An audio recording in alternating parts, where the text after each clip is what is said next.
Hey guys, what is up? Your favorite Darkman back with another one, and today I am talking Godzilla v Kong. No spoilers, just vibes. Let's get right to it.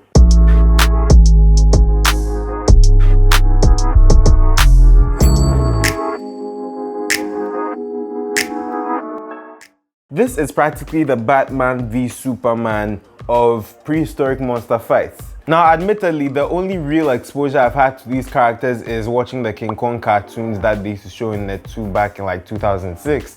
So I haven't really seen any of the movies. I haven't seen Kong. I haven't seen Godzilla King of the Monsters, even though I've had that movie for the longest time.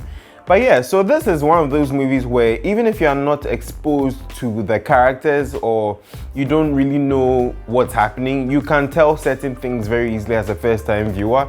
And that's one of the things I really did enjoy with regards to this movie. So this movie is an hour and 54 minutes long, but really when you look at some of the things that happen, it almost feels like a 3-hour movie. Time moves slow, things happen really fast, and a lot does happen. And I really did enjoy that, seeing that there was no wasted motion whatsoever. Every character seemed to have this vital part to play, and that was very impressive to see, seeing that no character was there just for filler reasons.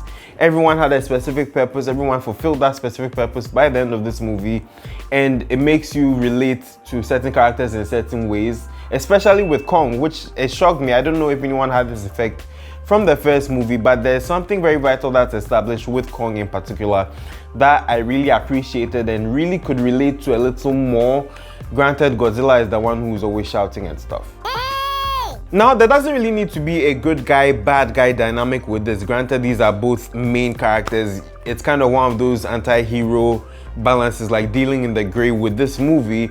But for the most part, I did find that they built Godzilla as the more villainous character, and that's perfectly understandable when you look at some of the character traits that he exhibited in this movie. Certain things that were unexplained, and I don't know if it's really because I'm not very familiar with the franchise, but it all did make sense, and by the end I was really impressed with what we got. With regards to the ending, this really did circle back to Batman v Superman. There were certain things I noticed about certain elements that they used with regards to this movie, and I don't know if Warner Brothers or these big companies have a penchant for destroying buildings and whatnot. We saw that in the trailer footage anyway, but there's always going to be that question of, okay, these are prehistoric monsters. Who is going to deal with the collateral damage? What are the repercussions on the world's economy?